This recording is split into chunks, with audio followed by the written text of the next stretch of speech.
Assalamualaikum warahmatullahi wabarakatuh.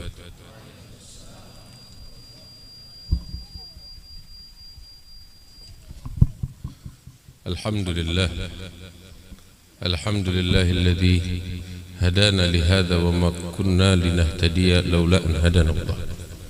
Allahumma salli wa sallim wa barik wa karrim ala sayyidina Muhammadin miftahi bab rahmatillah adada ma fi ilmillah salatan wa salaman daimaini bidawami mulkillah wa ala alihi wa sahbihi wa man walah, amma ba'd. Para ulama, para guru-guru, hadirin yang dimuliakan oleh Allah Subhanahu wa ta'ala, alhamdulillah, kita bersyukur kepada Allah Subhanahu wa ta'ala yang telah memuliakan kita dengan Al-Quran, kitab suci yang Allah turunkan kepada baginda yang agung Nabi besar Muhammad sallallahu alaihi wasallam. Hadirin yang dimuliakan oleh Allah Subhanahu wa ta'ala, Al-Quran adalah firman Allah yang Allah turunkan kepada sosok yang mulia baginda Nabi besar Muhammad sallallahu alaihi wasallam, yang mana Allah Subhanahu wa ta'ala menantang alam semesta sekalian beserta isinya untuk mendatangkan sesuatu yang menyerupai Al-Quran, dan sungguh mereka tidak akan pernah mampu. Dan ini merupakan bukti kenabian baginda Nabi besar Muhammad sallallahu alaihi wasallam, bukti kebenaran beliau, bukti kejujuran beliau. Nabi Muhammad sallallahu alaihi wasallam hidup di tengah orang-orang Arab yang dahulu mereka adalah ahli di bidangnya, di bidang sastra, bahasa mereka yang begitu tinggi, yang begitu hebat. Nabi Muhammad SAW datang di tengah-tengah mereka dan menyatakan dirinya sebagai utusan Allah Subhanahu wa ta'ala. Dan Nabi Muhammad datang dengan membawa kitab suci Al-Quran yang di dalamnya terdapat segala sesuatu, ma farratna fil kitabi min syai'. Tidak ada yang luput dari Allah, melainkan semuanya dituangkan oleh Allah di dalam Al-Quran. Orang-orang kafir menentang Rasulullah SAW. Mereka mendustai kenabian Rasulullah SAW. Nabi mengatakan kepada mereka bahwa aku adalah utusan Allah dan Al-Quran adalah firman yang datangnya dari Allah Subhanahu wa ta'ala. Jika memang Al-Quran sebagai ucapan manusia, pastinya kalian yang ahli di bidang bahasa mampu untuk membuat sesuatu yang menyerupai atau bahkan lebih dari Al-Quran. Dan mereka semua menyerah. Mereka menyerah. Mereka adalah orang-orang yang hebat di bidang itu. Mereka menyerah. Dan mereka lebih memilih berperang sekalipun nyawa melayang kepada Nabi besar Muhammad sallallahu alaihi wasallam. Dan mereka mengakui wal fadlu ma syahidat bihil a'da'u, kemuliaan yang sesungguhnya yang diakui oleh musuh. Musuh mengakui bahwa Al-Quran istimewa, sehingga tatkala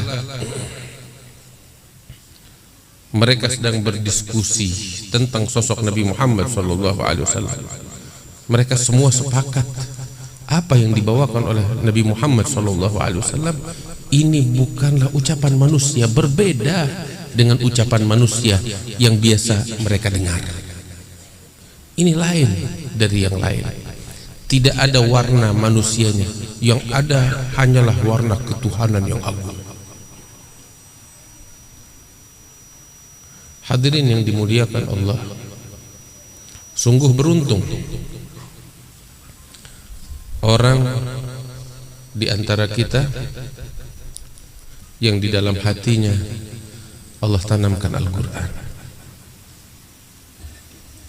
Sebab di dalam suatu riwayat disebutkan, man hafizal Quran faqad udrijatin nubuwah baina jambayhi illa annahu la yuha ilaih. Di dalam satu riwayat disebutkan bahwasanya orang yang hafal Al-Quran, maka sungguh kenabian telah dimasukkan oleh Allah ke dalam sanubarinya. Hanya bedanya dia tidak mendapatkan wahyu dari Allah Subhanahu wa taala. Karena itu beruntung mereka yang telah hafal Al-Quran. Bahkan Al-Imam Al-Habib Abdullah bin Alwi Al-Haddad di dalam kitab Sabilul Iddikar mengutip dari apa yang ditulis oleh Al-Imam Ibn Al-Jawzi tentang Nabi Musa alaihi salam tatkala bermunajat dengan Allah Subhanahu wa taala. Saat Nabi Musa bermunajat dengan Allah, Allah memperlihatkan kepada Nabi Musa tentang umat yang agung, yang mulia di akhir zaman, kemuliaan mereka, keagungan mereka, hingga Allah perlihatkan kepada Nabi Musa di dalam munajatnya umat di akhir zaman itu, di antara sifat mereka, ciri mereka, bahwasanya anajiluhum fi sudurihim, kitab suci mereka bukan di atas lembaran-lembaran kertas, tetapi kitab suci mereka ada di dalam dada dan sanubari mereka.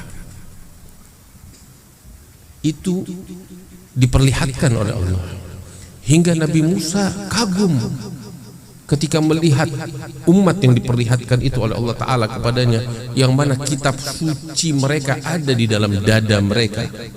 Hingga Nabi Musa mengatakan kepada Allah, ya Rabbi ij'alhum min ummati, jadikan mereka sebagai umatku. Allah Ta'ala bilang tidak, innahum ummatu Ahmad, mereka adalah umatnya Ahmad, yaitu umatnya Nabi besar Muhammad sallallahu alaihi wasallam. Maka Allah perlihatkan lagi kemuliaan yang lain yang Allah berikan kepada umat Nabi Muhammad sallallahu alaihi wasallam, bahwasanya mereka adalah khairu ummatin ukhrijat linnas, sebaik-baiknya umat yang dikeluarkan di muka bumi ini. Maka Nabi Musa bilang, jadikan mereka sebagai umatku, sebaik-baiknya umat. Allah Ta'ala bilang, bukan, mereka bukan umatmu ya Musa, tetapi mereka adalah umatnya Nabi Muhammad sallallahu alaihi wasallam. Dan begitu seterusnya Allah perlihatkan, hingga akhirnya Nabi Musa bilang kepada Allah, ya Rabb, Engkau jadikan kemuliaan ini semua kemuliaan ini untuk umatnya Nabi Muhammad. Kalau memang demikian, maka jadikan aku sebagai umatnya Nabi Muhammad, kata Nabi Musa. Nabi Musa meminta kepada Allah untuk menjadi sebagai umatnya Nabi Muhammad SAW. Maka saat itu Allah Ta'ala mengatakan kepada Nabi Musa, tidak wahai Musa, aku telah memuliakan engkau birisalati wa bikalami, dengan risalahku, dan engkau bermunajat kepadaku sebagai bentuk kemuliaan yang aku berikan kepadamu. Fakhudh ma ataituka wa kun minasyakirin, ambillah anugerah dariku ini dan bersyukurlah atas nikmat yang aku berikan ini, jangan minta lebih. Lihat hadirin yang dimuliakan Allah, alangkah beruntungnya kita dijadikan oleh Allah sebagai umat Nabi Muhammad SAW. Ada yang minta dari kita untuk jadi umat Nabi Muhammad? Ada yang pesan kepada Allah sebelum kita lahir untuk dijadikan sebagai umat Nabi Muhammad? Enggak ada. Tapi murni anugerah Allah. Nabi Musa pesan, enggak dikasih. Tapi kita dimuliakan oleh Allah Subhanahu wa taala. Tetapi hadirin yang dimuliakan Allah, umat Nabi Muhammad bukan sekedar atribut nama kita sebagai umat Nabi Muhammad, tapi ada sifat dan ciri. Apa sifat dan ciri mereka? Anajiluhum fi sudurihim, kitab suci mereka ada di dalam dada mereka. Orang-orang yang telah hafal kitab suci Al-Quran, alhamdulillah, harusnya bersyukur kepada Allah, karena sesungguhnya dia telah menjadi umat Nabi Muhammad sejati. umat yang mulia di sisi Allah. Hadirin yang dimuliakan Allah, Al-Quran yang Allah turunkan kepada Nabi Muhammad untuk kita harus kita junjung tinggi di atas segala-galanya.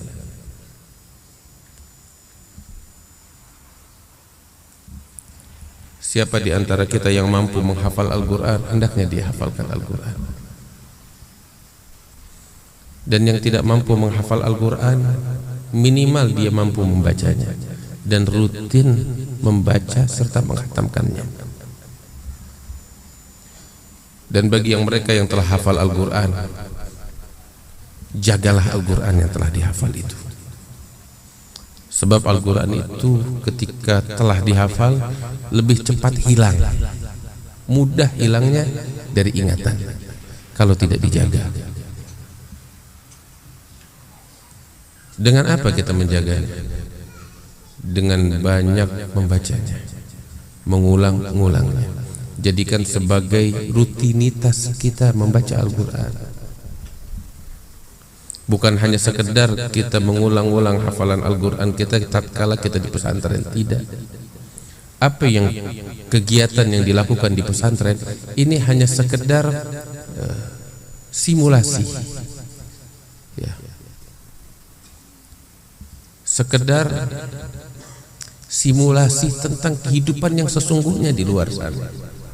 Kita diajarkan di dalam pesantren itu, ya, sholat berjamaah. Bukan artinya ketika kita selesai dari pesantren udah nggak sholat berjamaah lagi. Kita dilatih untuk terbiasa sholat berjamaah di pondok pesantren supaya ketika kita keluar dari pondok pesantren dan hidup di kehidupan nyata di luar sana, kita udah terbiasa dengan melakukan sholat berjamaah. Kita dididik di pesantren untuk rutin berzikir kepada Allah sehingga ada zikir-zikir yang biasa kita baca. Bukan hanya dibaca di dalam pesantren begitu kita lulus selesai, tidak. Tapi ini adalah latihan, dididik, dilatih.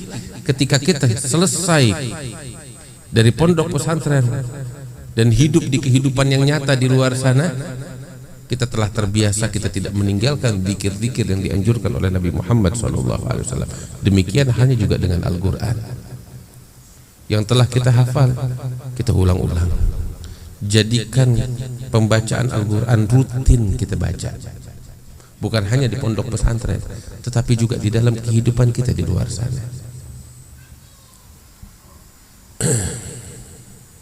Dan orang yang mengatur waktunya dengan baik, apalagi ditambah dia telah hafal Al-Quran, tidak sulit baginya untuk membaca Al-Quran setiap hari dengan jumlah yang banyak. Orang kalau udah hafal Al-Quran, untuk baca satu juz itu paling lama 20 menit, bisa 15 menit. Artinya dalam jangka 1 jam dia bisa membaca 3 juz dari Al-Quran. 10 jam 1 kali hatam Quran. Tapi mungkin setiap hari hatam Quran sulit. Kita atur waktu kita. Dalam sholat duha kita yang 8 rakaat kita bisa baca 1 atau 2 juz Al-Quran. Dalam sholat witir kita yang 11 rakaat kita bisa membaca 1 atau 2 juz Al-Quran.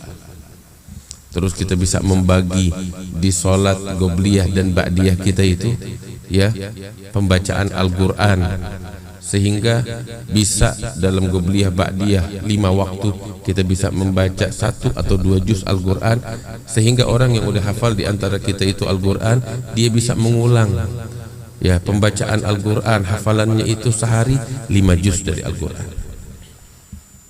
Dalam 6 hari dia bisa hatam Quran. 1 hari dia bisa istirahat, lanjut lagi. Seminggu sekali hatam Al-Quran. Dan ini yang dahulu dilakukan oleh para ulama-ulama kami di negeri Hadramut, para habaib kami. Itu mereka membagi Al-Quran menjadi 7 bagian, ya. Lebih kurang setiap hari itu mereka membaca Al-Quran antara 4 sampai 5 juz, sehingga dalam waktu 7 hari mereka khatam Al-Quran. Dan setiap bagian dari 7 bagian itu dibagi waktu pembacaannya. Sebelum subuh mereka baca 1 atau 2 juz Al-Quran, lepas subuh mereka baca 1 atau 2 juz Al-Quran, ya, lepas maghrib mereka baca 1 atau 2 juz Al-Quran. Setiap hari semacam itu, sehingga tiap hari 1/7 Al-Quran mereka hatamkan. Dalam 7 hari 1 pekan mereka hatam Al-Quran. Tiap 7 hari hatam Al-Quran. Sesibuk apapun itu yang mereka lakukan. Sehingga ketika hal ini rutin dilakukan, saya dapati beberapa guru-guru kami itu hafal Al-Quran. Hafal Al-Quran dengan jangka waktu hanya 2 bulan. Menghafal Al-Quran hanya jangka waktu 2 bulan. Beberapa dari mereka 4 bulan. Kenapa kok bisa cepat begitu? Karena memang udah terbiasa membacanya. Tadarus itu udah menjadi kebiasaan mereka. Setiap hari, baik hafal Quran atau tidak hafal Quran, udah jadi kebiasaan. Sehingga tatkala mereka mau menghafal Quran, udah biasa, nggak asing Al-Quran. Bahkan mereka jangka waktu 2 bulan, 4 bulan paling lama mereka udah hafal Quran. Bahkan beberapa dari guru kami itu, yaitu Al-Habib Alawi bin Ali bin Syihab, salah seorang guru kami yang telah wafat, beliau bilang kepada saya ini hafal Al-Quran dalam jangka waktu 1,5 bulan.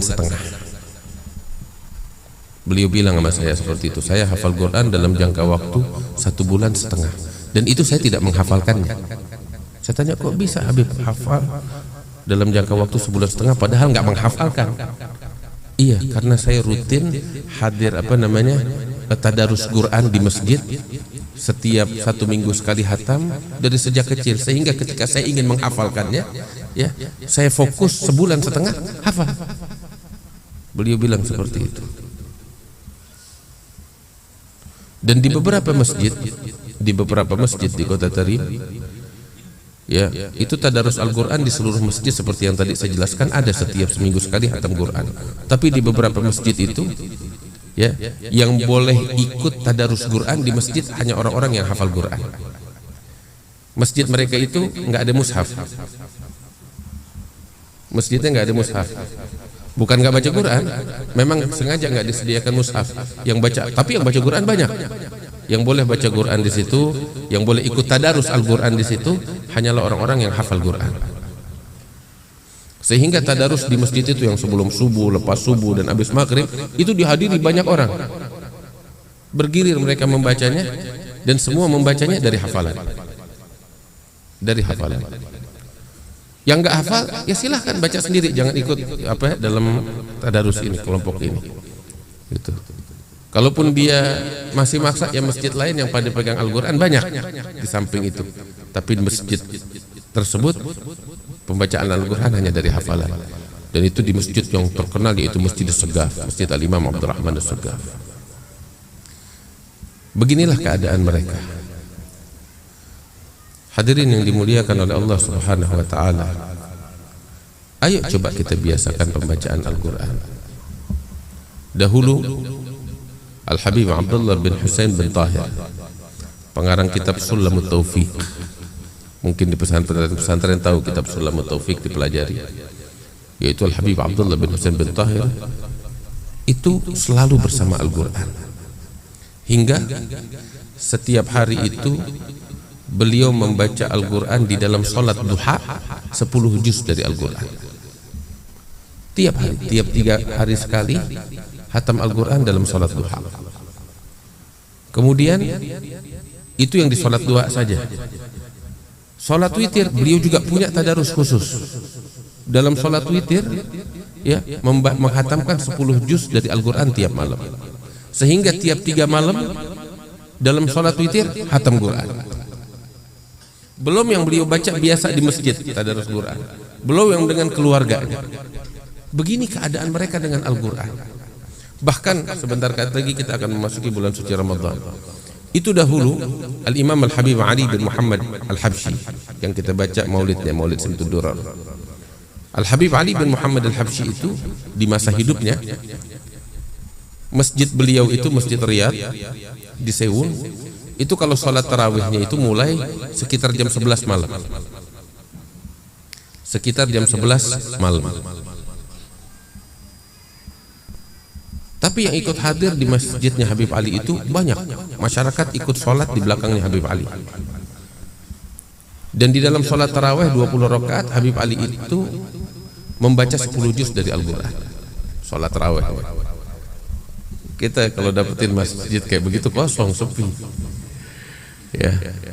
Tapi ini Habib Ali Habsyi di masjidnya itu kalau tarawih, ya, membaca 20 rakaat itu 10 juz dari Al-Quran. Artinya 20 rakaat, setiap satu rakaat itu setengah juz Al-Quran. Setiap kali salam 1 juz. 10 kali salam 10 juz Al-Quran. Tapi yang istimewa, masjid beliau itu bulan suci Ramadan penuh sampai keluar. Dan yang istimewa, soft di luar paling belakang, tahu siapa? Anak-anak kecil. Mereka dengan khusyuk hadir di belakang mendengarkan bacaannya Habib Ali Habsyi. Kita kan kalau di masjid biasa yang paling ribut anak-anak kecil. Tapi ini enggak. Ketika bacaan keluar dari dalam lubuk hati yang paling dalam, sampai anak kecil itu terbawa dengan bacaannya Habib Ali bin Muhammad Al-Habsyi. Bahkan ada lagi sahabatnya Habib Ali Habsyi, namanya Habib Ahmad bin Hasan Al-Attas. Itu Habib Ahmad bin Hasan bacaannya jauh lebih indah lagi dari Habib Ali. Habib Ahmad bin Hasan Al-Attas itu tinggalnya di Huraidah, sahabat dekatnya Habib Ali. Itu kalau lagi datang ke Seoul, ya, Habib Ali nggak mau jadi imam. Maunya Habib Ahmad yang jadi imam. Habib Ahmad buta. Habib Ahmad bilang sama Habib Ali, Habib Ali, saya ini buta. Dalam kitab fikih, beberapa pendapat ulama itu mengatakan orang buta itu hukumnya makruh jadi imam. Habib Ali bilang, ya itu kan ucapan fuqaha, tapi kalau saya mau, kamu jadi imam kita. Pernah satu kali Habib Ahmad bin Hasan itu bilang, dulu waktu saya masih belajar di Mekah di hadapan Al-Imam Ahmad bin Zaini Dahlan, katanya Habib Ahmad bin Hasan, ya, itu Al-Imam Ahmad bin Zaini Dahlan pernah cerita kepada kita bahwa terkadang tuh orang bacaan Al-Qur'annya begitu indah dari dalam lubuk hati yang paling dalam, sehingga ketika Al-Qur'an dibacakan itu hujan turun dengan pembacaan Al-Qur'an. Habib Ahmad bin Hasan nanya, contohnya kayak bagaimana? Kebetulan ada orang, subhanallah, saat itu yang memang bacaannya indah. Imam Ahmad bin Dahlan nyuruh dia, ayo kamu baca. Ketika dibaca, betul turun hujan. Habib Ahmad cerita begitu ketika di Huraidah. Beberapa murid bilang, bacaannya kayak bagaimana ya Imam? Habib Ahmad mencontohkan bacaannya. Begitu dicontohkan, turun hujan saat itu. Makanya bacaannya Habib Ahmad bin Hasan itu terkenal sangat indah. Beliau kalau datang ke Seoul, Habib Ali Habsyi nggak mau jadi imam, minta Ahmad bin Hasan jadi imam. Dan Habib Ali Habsyi kalau udah sholat di belakangnya Habib Ahmad bin Hasan jadi makmum. Beliau bilang, saya kalau udah sholat di belakangnya sahabat saya Habib Ahmad bin Hasan, saya nggak baca Fatihah dalam sholat. Kenapa? Kan wajib. Iya, saya tahu wajib, tapi di situ ada pendapat ulama yang mengatakan pembacaan Fatihah itu tidak wajib, cukup pembacaan Al-Quran ayat yang lain. Dalam pendapat yang lain, Fatihahnya makmum udah ditanggung oleh Fatihahnya imam. Kenapa nggak mau baca Fatihah? Saya lebih senang mendengarkan bacaan Ahmad bin Hasan Al-Attas. Kenapa? Keluar dari dalam lubuk hati yang paling dalam. Begitu indah, begitu nikmat bacaan yang dibaca oleh Al-Habib Ahmad bin Hasan Al-Attas. Bahkan yang lebih istimewa lagi, guru mereka. Siapa itu? Al-Imam Al-Habib Ahmad bin Muhammad Al-Mihdhar. Al-Habib Ahmad bin Muhammad Al-Mihdhar ini lebih lagi. Bagaimana? Itu dikenal bacaan beliau itu Al-Qira'ah Al-Barzakhiyah. Tahu gak artinya? Bacaannya orang barzakh. Benar. Bacaannya Habib Ahmad bin Muhammad Al-Mihdhar itu bacaannya orang barzakh. Itu ada kisahnya. Beliau itu terkenal seorang wali besar, keramat, dan cinta sama Al-Quran. siang malam nggak pernah putus dari Al-Quran, dan bacaannya itu begitu indah dari dalam hati yang paling dalam, dan dikenal bacaannya itu dengan sebutan qiraah barzakhiyah, bacaan dari barzakh. Istimewa. Sampai kalau beliau udah baca, wah, semua kebawa dengan bacaannya Al-Habib Ahmad bin Muhammad al-Mihdhar. Sebab qiraahnya qiraah barzakhiyah. Dan dikenal itu Habib Ahmad bin Muhammad al-Mihdhar itu dijuluki dengan julukan apa? Jalisur Rahman. Teman duduknya Ar-Rahman, Allah Ta'ala. Kenapa? Senantiasa berzikir kepada Allah dan senantiasa membaca Al-Quran. Sampai itu kalau ulama nulis surat kepada Habib Ahmad al-Mihdhar, ya, ila hadrat Jalisur Rahman Ahmad bin Muhammad al-Mihdhar. Sampai seperti itu. Itu pernah Habib Ahmad bin Muhammad al-Mihdhar lagi duduk sama anak-anaknya.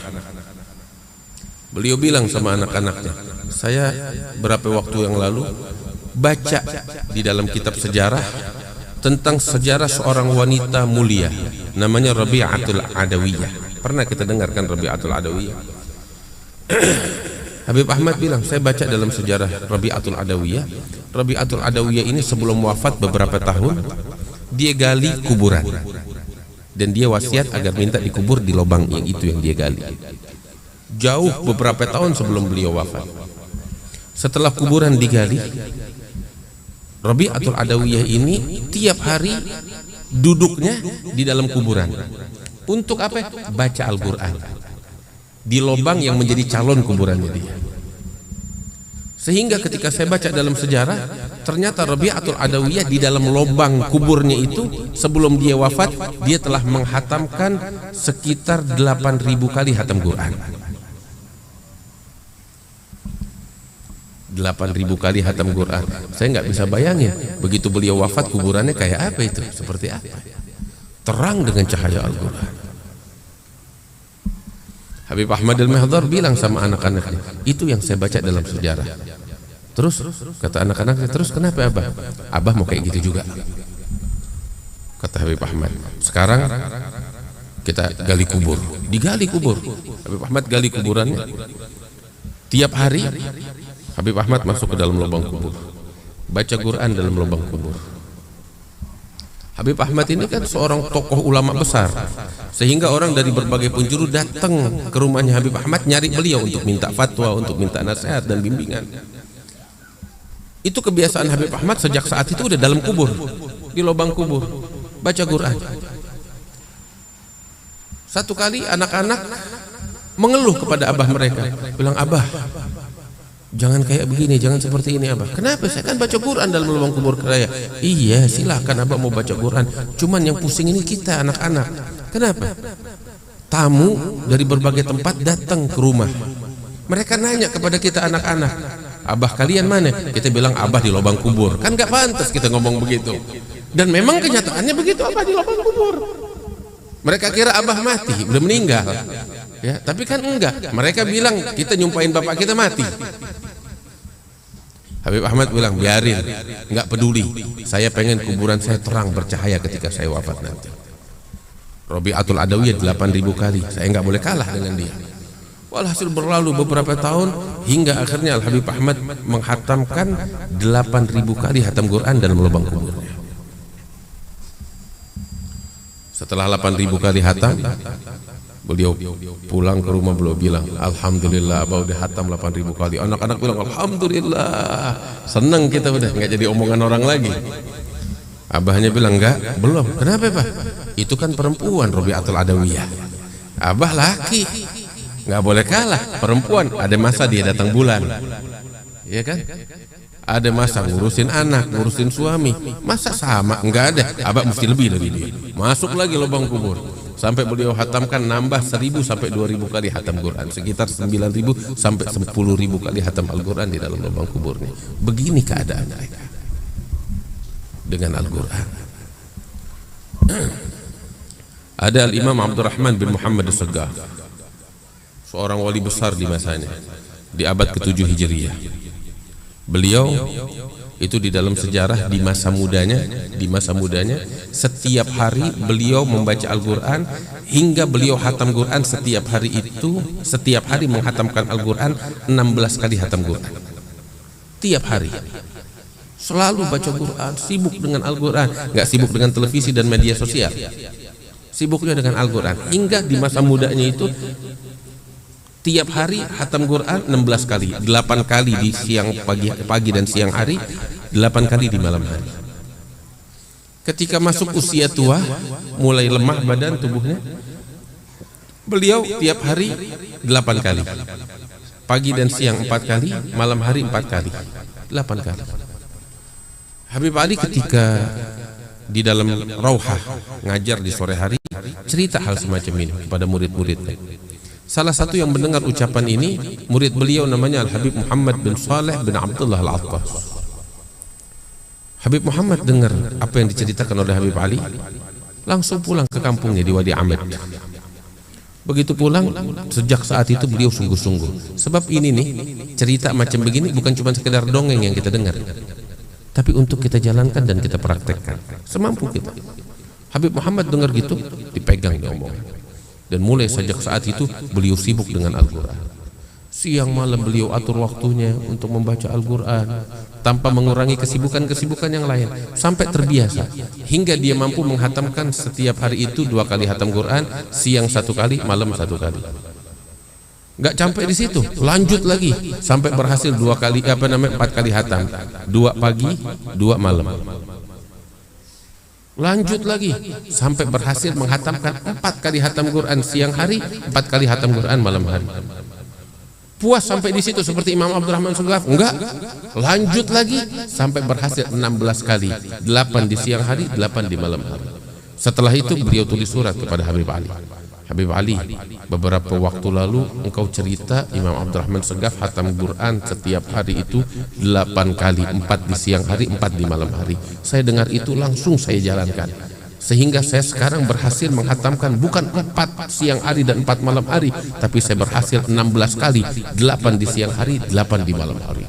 Habib Ali dengar begitu gembira luar biasa. Itu surat dibacakan di hadapan murid-muridnya. Terus Habib Ali Habsyi bilang, alhamdulillah, saya bersyukur kepada Allah yang mewujudkan di masa saya ini, di zaman saya ini, orang semacam Imam Abdurrahman Segaf atau bahkan lebih dari Al-Imam Abdurrahman Segaf. Beginilah keadaan mereka hadirin yang dimuliakan Allah bersama Al-Quran, persis seperti yang disebutkan oleh Nabi Muhammad tentang keluarga Rasulullah, wa ma'al Qur'ani tiga. Mereka bersama Al-Quran sampai mereka menghadap kepada Allah di hari kiamat nanti. Hadirin yang dimuliakan oleh Allah Subhanahu wa Ta'ala, dari apa yang saya sampaikan ini, mungkin kita untuk menjadi seperti mereka bukan hal yang mudah, sulit. Tapi intinya apa yang bisa kita lakukan, kita lakukan. Ya, kita baca Al-Quran, atur waktu kita minimal 1 juz setiap hari kita baca. Apalagi yang udah hafal Al-Quran, dia ulang-ulang, dia baca terus, ya. Terus ketika kita baca bukan hanya sekedar pembacaan di lisan, tapi kita renungkan artinya, fahami maknanya, hayati di dalam hati dan sanubari kita. Kemudian kita jalankan, kita praktekkan tuntunan-tuntunan Al-Quran, sehingga kita menjadi bukan hanya sekedar menjadi sahabat Al-Quran, tetapi menjadi ahli Al-Quran. Nabi Muhammad bilang di dalam hadisnya, iqra'ul Qur'an fa innahu ya'ti yaumal qiyamah syafi'an li ashabi. Bacalah Al-Quran, karena kelak Al-Quran akan datang di hari kiamat membawa syafaat kepada sahabat-sahabat Al-Quran. Siapa mereka sahabat-sahabat Al-Quran? Mereka lah yang membaca Al-Quran. Terus ada lagi di atas mereka, yaitu Ahlul Quran. Ahlul Quran itu udah jadi keluarga Al-Quran yang gak terpisah dengan Al-Quran. Siang dan malam mereka bersama Al-Quran. Mereka adalah Ahlul Quran. Nabi Muhammad mengatakan dalam beberapa riwayat, Ahlul Quran hum ahlullah wa khassatuh. Ahlu Al-Quran, mereka adalah ahlullah, dan mereka adalah orang-orang istimewa di sisi Allah Subhanahu wa Ta'ala. Mudah-mudahan kita menjadi orang-orang yang istimewa di sisi Allah. Mudah-mudahan kita senantiasa bersama Al-Quran. Siang dan malam kita warnai dengan Al-Quran, khususnya di bulan suci Ramadan yang akan datang ini. Mudah-mudahan Allah memberikan keberkahan kepada santri-santri yang telah menghatamkan Al-Quran di dalam hafalan mereka, dan yang belum hatam Al-Quran di dalam hafalan, insya Allah diberikan kemudahan oleh Allah. untuk bisa menghafalkan Al-Quran, menghatamkan Al-Quran, dan mudah-mudahan orang-orang tua daripada santri dicatat pahala yang besar oleh Allah Subhanahu wa Ta'ala, sebagaimana guru-guru yang selama ini membimbing, pahala yang sangat besar dari Allah Subhanahu wa Ta'ala untuk mereka ya Rabbal Alamin. Allahumma ja'al jam'ana hadha jam'an marhuma wa tafarrugana min ba'di tafarrugan ma'suma wa la taj'al fina wa la minna wa la ma'ana syaqiyan wa la mahruma bi rahmatika ya arhamar rahimin. Wa sallallahu ala sayyidina Muhammad wa alihi wasallam. Alhamdulillahi rabbil alamin. Wassalamualaikum warahmatullahi wabarakatuh.